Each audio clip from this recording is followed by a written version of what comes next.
Hello বন্ধুরা, আসসালামু আলাইকুম। কেমন আছেন আপনারা সবাই? আশা করি খুব ভালো আছেন। তো আমি আলম চলে আসলাম আরো একটি নতুন ব্লগ ভিডিও নিয়ে। তো আমি আপনাদেরকে বলেছিলাম যে কেরালায় আমি কি কি কাজ করি আপনাদেরকে ভিডিও করে শেয়ার করব। তো আজকে সেটাই করতে চলেছি। তো আজকের এই ভিডিওতে আমি আপনাদেরকে দেখাবো যে সর্বপ্রথমে গিয়ে আমাদেরকে কেরালায় হোটেলে গিয়ে কি কি কাজ করতে হয়। তো এই ভিডিওটা দেখলে তোমরা বুঝতে পারবে।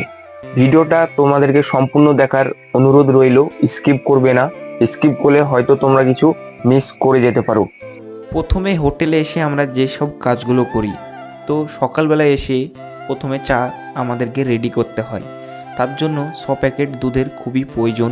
তো প্যাকেট থেকে দুধগুলো বের করে একটি গামলাতে ঢালি, তারপরে গামলাটা আমি গ্যাসের ওভেনের উপরে রেখে দিই। এমন করেই যখন কাস্টমার আসে তখন কিন্তু আমরা চায়ের অর্ডার দিতে শুরু করি। তো এখন আমি চাটা হালকা উড়িয়ে নিচ্ছি যাতে আমার সুবিধা হয় গ্লাসে ঢালার জন্য।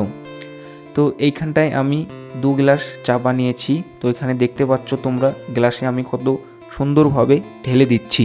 আমরা যারা হোটেল লাইনে কাজ করি আমাদের ডিউটি কিন্তু 12 থেকে 13 ঘন্টা মতন হয়ে যায়। আর যারা লাইনে কাজ করে যেমন তোমার রাস্তার কাজ এবং সেন্টারিংয়ের কাজ, রাজমিস্ত্রির কাজ, এদের ডিউটি কিন্তু 8 ঘন্টা। কারণ হচ্ছে যে ওরা সব কিছুই ওদের নিজের পয়সাতে কিনে খায় এবং রুম ভাড়াও দিতে হয়। আমাদের কিন্তু রুম ভাড়াও লাগে না, আমাদেরকে কিছু কিনে খেতেও হয় না, সব কিন্তু আমরা ফ্রিতে পাই এবং আমাদেরকে মালিক দেয়।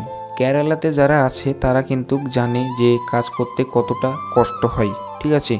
তো প্রথম যারা কেরালা আসে তারা কিন্তু ওয়াশিং বা ক্লিন এই কাজগুলোই বেশি করে। কারণ হচ্ছে তারা তো কোনো কাজও জানে না, ভাষাও জানে না, তার জন্য তাদেরকে ওই সব কাজগুলো মালিক কিন্তু করতে দেয়। আরও একটি বিষয় হচ্ছে যে যখন তুমি কাজ শিখে যাবে তো কিভাবে শিখবে, ডাইরেক্ট তো শিখতে পারবে না। তার জন্য প্রথমে তোমাকে হেল্পারে যেতে হয়। যেমন তুমি যদি জুসের কাজ শিখতে চাও তার জন্য তোমাকে কী করতে হবে, 6 থেকে 7 মাস মতন জুসের হেল্পার করতে হবে। একটা মাস্টার থাকবে, তোমাকে কিন্তু জুস এবং শেকের কাজগুলো সম্পূর্ণ শিখিয়ে দেবে। তারপরে তুমি আস্তে আস্তে মাস্টার হয়ে উঠবে। অনেক ধরনের হোটেল লাইনে কাজ হয়, যেমন তোমার শর্মার কাজ। শর্মা মানে যেটা অ্যারাবিয়ান খাবার, ঠিক আছে। আরবি মানুষরা যে সব খাবারগুলো খায় সৌদি আরবের, ওটা কিন্তু শর্মা এবং আলফাম বলা হয়। তারপরে ধরো তোমার বিরিয়ানির কাজ শিখতে তোমার ম্যাক্সিমাম 1 থেকে 2 বছর মতন লেগে যাবে। কারণ হচ্ছে যে বিরিয়ানিতে অনেক ধরনের কারি থেকে তোমার বিরিয়ানির মশলা থেকে সব কিছুই কিন্তু তোমার শিখতে অনেকটাই দেরি লাগে। বন্ধুরা, তোমরা হয়তো ভাবছো যে আমি এখন কি বাড়াচ্ছি। এগুলো হলো প্যাকেট দুধ, একদিন আগে ফ্রিজে রাখা হয়েছিল, তারপরে 10 থেকে 12 মিনিট মতন বাইরে রাখার পরেই এগুলো কিন্তু লুজ হয়ে যায়। হাতুড়ি দিয়ে ভালো করে নরম করে নিতে হয়। সকালকার যতটুকুই কাজ ছিল ওগুলো সেরে কিন্তু এখন আমি বাইরে একটু গিয়েছিলাম, তারপরে আবার হোটেলে চলে আসি। আর এটা হলো হোটেলের স্টাফ একজন, আমরা কিন্তু সবাই মিলেমিশে কাজ করি। তো দেখতে পাচ্ছ যে চায়ের অর্ডার আসছিল, আমি চা বানাচ্ছিলাম আর আমার একটি বন্ধু ভিডিও বানাচ্ছিল। তো আমি এইভাবেই কিন্তু চা বানাই এবং কাস্টমারকে আমি দিই।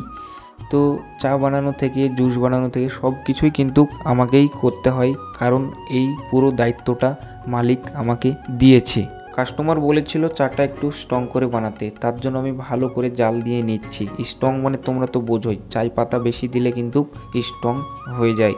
চায়েরও এখানে ভাগ আছে, যেমন তোমার লাইট চায়া, বিতর চায়া, সব কিছুই কিন্তু আমাদেরকে মাথায় রেখে কাজ করতে হয়।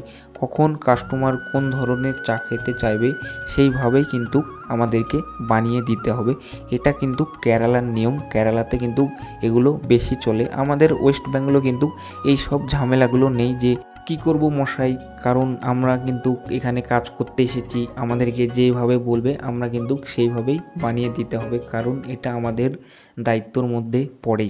অনেকেই ভাবে হয়তো যে কেরালায় কিন্তু একদম ঝাঁটা বাড়ন দিয়ে টাকা একদম কুড়িয়ে পাওয়া যায়।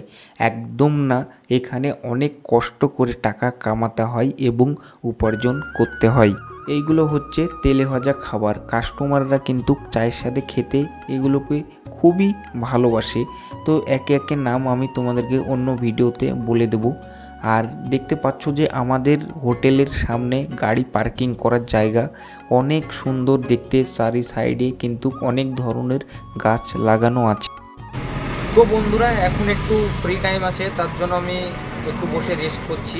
তো আজকে সকাল থেকে অনেক কাস্টমার ছিল, হ্যাঁ, তো ভিডিও বানানোর সময় বের করতে পারিনি। এখন তোমরা ভিডিওতে যে জায়গাটি দেখতে পাচ্ছ এটা হলো আমাদের হোটেলের পেছনের দিকটা। পেছনে কিছু নেই, শুধু মাঠ আর মাঠ, আর সাইডে একটি নার্সিংহোম আছে। আর এই জায়গাটি হলো আমাদের পুরাতন রেস্টুরেন্ট। এখানে এক সময় কিন্তু অনেক কাস্টমার এসে খাবার খেত, তো নিচের রেস্টুরেন্টটা বন্ধ করে এখন উপরে চালু করা হয়েছে। উপরে কিন্তু কাস্টমাররা এসে এখন খায়। তো আমি হাত মুখ ধুতে এসেছিলাম, তার জন্য এখানে একটু ভিডিওটা শ্যুট করে নিয়েছি। তারপরে চলে যাচ্ছি আমি আবার হোটেলের দিকে। হোটেলে কাজ করার একটা মজা কি জানো? তোমার যখন যেই খাবারটি খেতে ইচ্ছে করবে তখন তুমি সেই খাবারটি খেতে পারবে। আর যদি তুমি লাইনে কাজ করো তাহলে কিন্তু সেই খাবারটি তুমি খেতে পারবে না, তোমাকে কিনে খেতে হবে। আমি যখন হাত মুখ ধুতে গিয়েছিলাম তখন কিন্তু একটি শেকের অর্ডার চলে এসেছিল। এখানে দুটো ছেলে আছে, তারাই কিন্তু শেকটা বানাচ্ছে আমাকে না বলে, কারণ আমি ওদেরকে শিখিয়ে দিয়েছি শেক বানানো, তার জন্য অনেক মজা করে শেকটা বানাচ্ছে ওরা। তো এখানে এখন উনি বানাচ্ছেন শারজা শেক, আরেকজন ওনাকে জ্ঞান দিচ্ছে যে না এইভাবে ঢাল, এইভাবে ঢাল।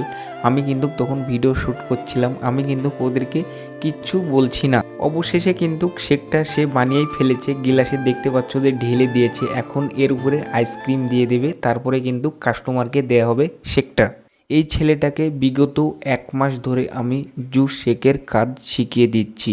অন্যান্য হোটেলে কিন্তু জুস শেকের মাস্টাররা নতুন স্টাফকে কাজ শেখাতে চায় না।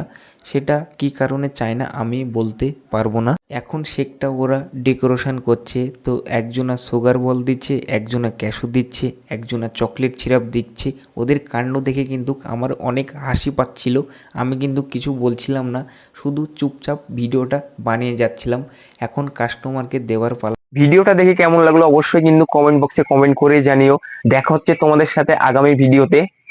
আর হ্যাঁ, চ্যানেলে যদি নতুন হয়ে থাকো অবশ্যই কিন্তু শুক্লাল ব্লগ চ্যানেলটিকে সাবস্ক্রাইব করে পাশে থাকুন।